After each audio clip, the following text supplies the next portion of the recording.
Aujourd'hui, je me lance un défi, ouvrir une stratégie en delta neutre sur Hyperliquid en 5 minutes seulement. Je vais essayer de faire le moins de coupures dans cette vidéo. Et pourquoi uniquement sur Hyperliquid? Eh ben pour deux raisons. Il y a pas mal de liquidité, ça marche bien et c'est rapide et accessible comme outil.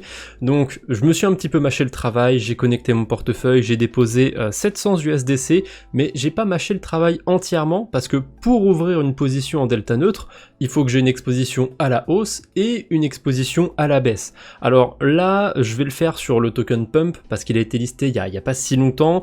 Bon, niveau prix, c'est pas trop ça, mais en delta neutre, on s'en fiche un petit peu. On va juste avoir peur en quelque sorte de la volatilité. Le prix, c'est pas un problème. Ce qui m'intéresse par contre, c'est les fundings sur cette stratégie parce que ça va être un arbitrage qui va générer du rendement grâce aux fundings. Et malgré que le prix du pump baisse, eh ben, il y a toujours des fundings qui sont dans le positif. Donc plus de positions a priori à la hausse sur le token, donc des frais qui sont payés pour les gens qui shortent. Donc je vais pouvoir shorter pump ici, ça c'est le premier truc à regarder, c'est si le token que vous avez envie de shorter a des fundings dans le positif. Si c'est le cas, on va être payé en shortant. Et pour le côté long, pour l'exposition à la hausse, bah, je vais bêtement holder des tokens pump en spot sur Hyperliquid, parce que le token a été listé day one, hein. Dès que le token a été lancé, il a été listé aussi sur Hyperliquid, donc ça c'est plutôt pratique.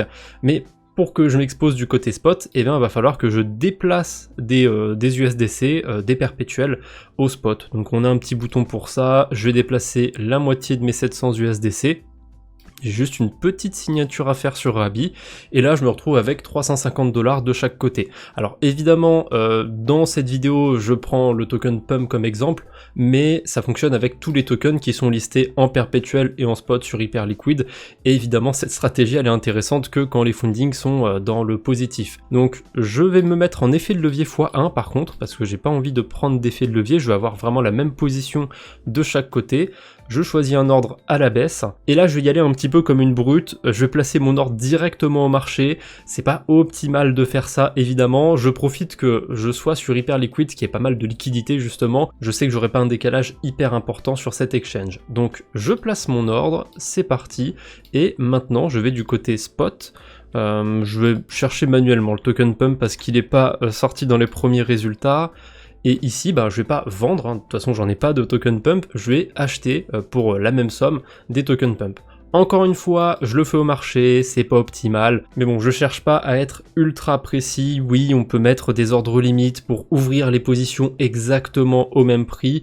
C'est pas dérangeant pour moi d'être à quelques centimes près, ou enfin non, quelques centimes ça ferait beaucoup vu le prix du token pump, mais voilà, quelques dixièmes, centièmes, millièmes de centimes, peu importe. Donc là je vois que ma position à la baisse c'est 115 205 pump, et mon exposition à la hausse c'est 115 388 tokens, donc ça s'équilibre à peu près.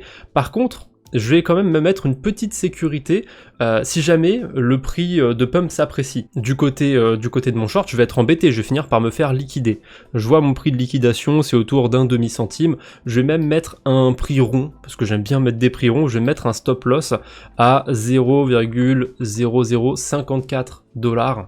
Donc je confirme, et maintenant du côté spot, eh bien je mets un ordre limite où je vais vendre tous mes tokens pump si jamais ce dernier atteint la même valeur que j'ai mis du côté de mon short. Donc je choisis bien tous les tokens pump, je place mon ordre, et voilà, c'est terminé, j'ai ma position en delta neutre sur Hyperliquid, ça m'a pris moins de 5 minutes et en plus j'ai eu le temps de faire du blabla.